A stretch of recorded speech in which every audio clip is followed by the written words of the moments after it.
دانشمندان فرض کردند یک نیروی ناشناخته کره جزایر ژاپن را از اقیانوس آرام جدا کرده و در قلب اروپا بین آلمان و لهستان قرار داده است. زمینشناسی و اقلیم: ژاپن روی کمربند آتش اقیانوس آرام قرار دارد و پر از آتشفشان‌های فعال است. اگر این کشور در اروپا بود، قاره اروپا ناگهان صاحب ده‌ها آتشفشان و زمین‌لرزه‌های شدید می‌شد.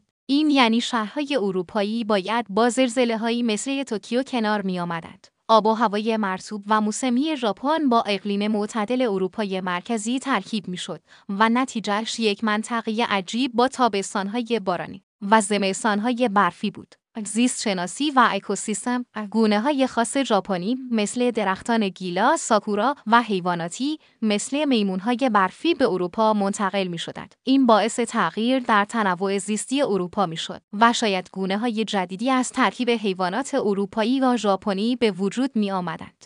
کشاورزی اروپا هم تغییر می‌کرد. برنجکاری‌های ژاپنی در کنار مزارع گندم اروپایی منظره‌ای تازه می‌ساخت.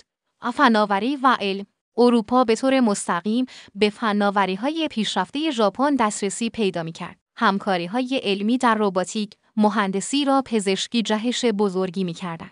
دانشگاه‌های اروپایی و ژاپنی با هم ادغام می‌شدند و یک مرکز علمی جهانی در غرب اروپا شکل می‌گرفت.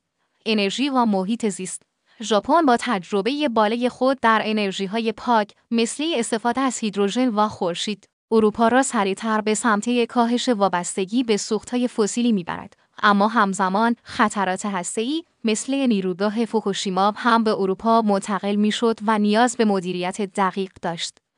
نتیجه: اگر ژاپن در اروپا بود، قاره سبز نه تنها از نظر فرهنگی و اقتصادی، بلکه از نظر علمی و زیست محیطی هم دگرگون می‌شد. اروپا تبدیل به آزمایشگاهی عظیم برای ترکیب نظم ژاپنی و دانش اروپایی می‌گردید.